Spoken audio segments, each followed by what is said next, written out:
Para el año que viene, ¿qué podemos esperar? Podemos esperar un crecimiento moderado después de este año difícil donde el señor Macri ha tenido que pagar las cuentas dejadas sin pagar por la señora Fernández de Kirchner. Pero yo pienso que puede haber un crecimiento entre 2,5% y 3%. La economía puede llegar a crecer hasta 5% en 2017 si la obra pública cumple las expectativas de gestión que el gobierno se planteó, cosa que hasta ahora no ha cumplido. La obra pública realmente estuvo muy paralizada y recién arrancó el mes de octubre con una variación interanual del 80%. A principio no arrancó. Si el año que viene la obra pública arranca con todo, esos 2 puntos del producto, que son la obra pública nacional, aumentando 100%, le puede dar un crecimiento de 2 puntos a la economía por sí sola. Por otro lado, el consumo y la inversión en equipamiento le podrían dar a la economía otros 3 puntos. 2017 se puede esperar que la economía funcione mejor. Claramente contra 2016 va a ser un año de recuperación económica. Todavía no sabemos desde cuándo. Quizás haya que esperar algún trimestre más, quizás haya que esperar a que en el segundo trimestre aparezca el impulso del sector agrícola, de la construcción, de las inversiones de la energía y todavía tengamos que pasar un verano más pesado. Parece muy difícil lograr una reactivación, digamos, del 3-4% con una inflación del 17% menos, y en algún momento del año, explícita o implícitamente, luce que alguien tendrá que tomar la decisión de qué se prioriza. La economía en 2017 va a crecer seguramente por encima del 3% proyectado en el presupuesto sancionado recientemente, básicamente porque va a estimular la baja de inflación, va a estimular el consumo y por otro lado seguramente van a llegar inversiones vinculadas a la obra pública y a las obras de infraestructura en general que van a motorizar el crecimiento después de 5 años de estancamiento. En materia de PBI, yo no puedo ser optimista tampoco. Lo primero que hay que aclarar es que con suerte el año que viene tendremos lo que se llama un rebote técnico o, digamos, vulgarmente se conoce como rebote de gato muerto, es decir, una expansión por el solo efecto de comparar contra un año muy malo. Yo no veo posibilidades de que el PBI se pueda estar expandiendo a niveles del 3,5%. Yo creo que podemos ser optimistas que el año próximo la inversión finalmente llegará en forma cuantitativa, importante, y que creo que la economía argentina va a crecer y bueno, a menos que haya un deterioro internacional, la situación en Brasil se deteriore aún más, creo que vamos a tener un crecimiento importante de un 3 a un 4%. El tema siguiente es el de la inflación.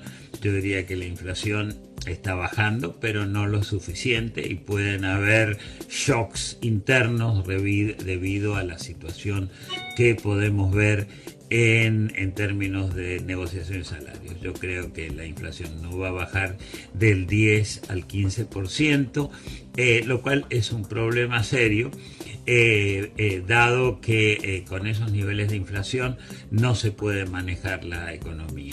La inflación la vemos en la zona de 23-24%, de los cuales hay 3 puntos de tarifas. Transporte, que va a aumentar en enero, electricidad, que seguramente va a aumentar en febrero, y el gas, que va a aumentar en el mes de abril. Separando esos 3 puntos, hay otros 20 puntos de inflación llamada macroeconómica, por llamarlo de alguna manera. Los salarios le van a ganar a la inflación, estimamos 27-28%, y esa diferencia de 4 puntos es lo que va a hacer crecer 3% el consumo el año que viene. Los salarios le van a ganar a la inflación luego de un año difícil como este que estamos cerrando. Seguramente la inflación va a estar entre el 17 y el 20% el año próximo y los salarios en promedio van a superar ese porcentaje, con lo cual se va a mejorar el salario real y eso va a estimular la demanda y finalmente el consumo. Lo que uno tiene que entender es que la inflación es siempre y en todo lugar un fenómeno monetario y, digamos, y el tipo de cambio es un precio más como cualquier otro precio de la economía. Entonces, básicamente, lo que pase en materia de precios, salarios y tipo de cambio esencialmente va a estar relacionado con lo que pase con la política monetaria. Es lo que va a determinar si es posible o no alcanzar las metas que se había planteado originalmente Sturzenegger de tener una inflación entre el 17 y el 12%. La realidad es que, como venía trabajando el Banco Central, eso era factible. Ahora, dadas las intromisiones que ha hecho la política y que ha presionado sobre la tasa de interés, hace que este objetivo se vea más difícil de cumplir y además complicado porque se ha modificado el escenario internacional de manera negativa. Dólar, salarios, todas esas variables van a estar armadas alrededor de esto, del diseño de la política monetaria.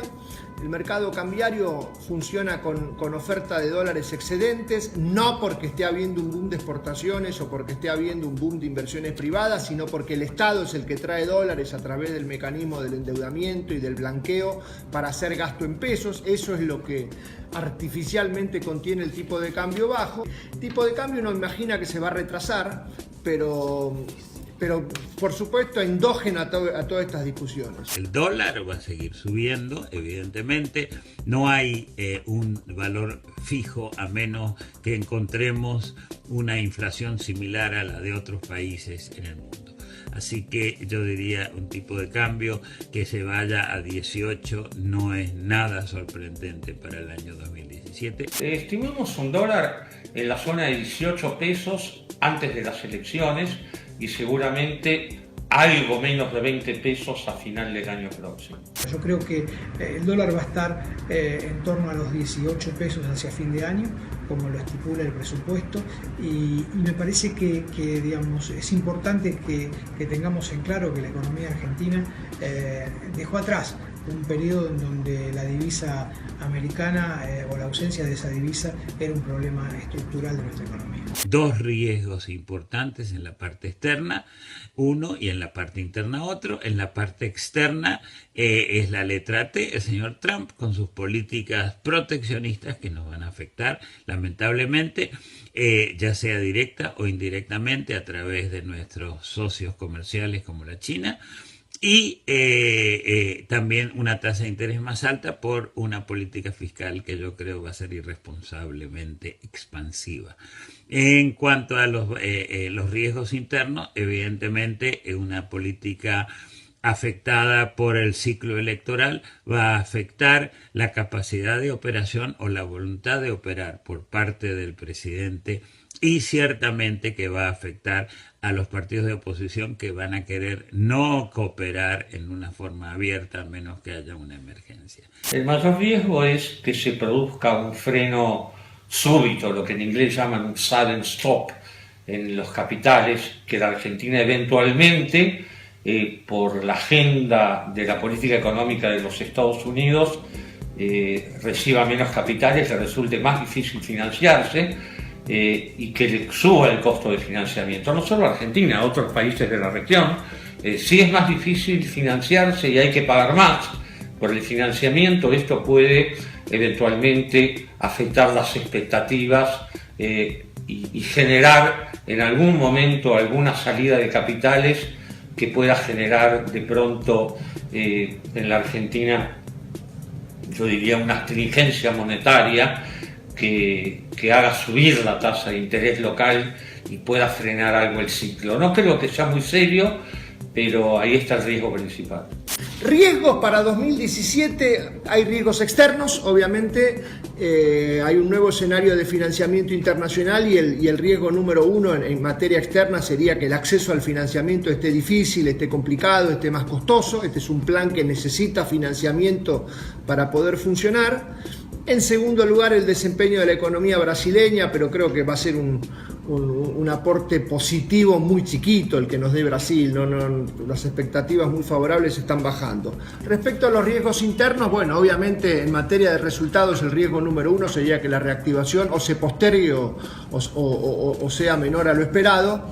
Y fundamentalmente el desempeño de la política fiscal, porque ahí venimos primero de un 2016 muy malo, sin avances, prácticamente ha sido un continuismo de la gestión anterior, y para 2017, entre decisiones ya tomadas como la reparación histórica a los jubilados, estas discusiones inconducentes en materia de reformas tributarias que no llevan a nada y todas las presiones que hay, el riesgo fiscal es muy elevado. Desde mi punto de vista, el mayor riesgo que enfrenta la economía es el que está vinculado con la política fiscal.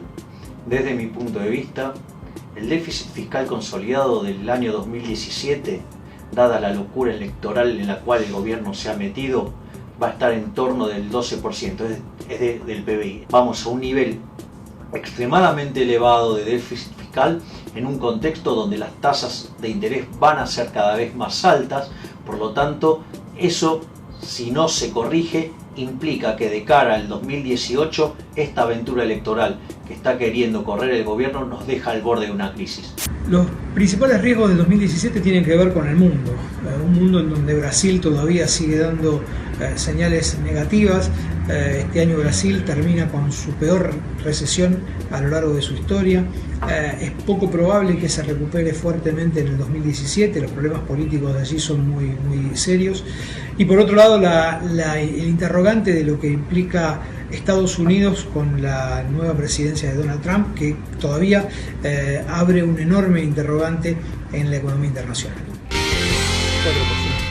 ¿Querés hacer una aclaración, Claudio? A ver. Claro, por ejemplo en el caso de Miguel Bain, ¿no es cierto? Que ahí vos mencionabas que dijo que la economía iba a caer el 2,4% y aparece como el que más acertó, pero Miguel Bain en diciembre dijo eso, pero en enero había dicho que la economía iba a caer 1,3%.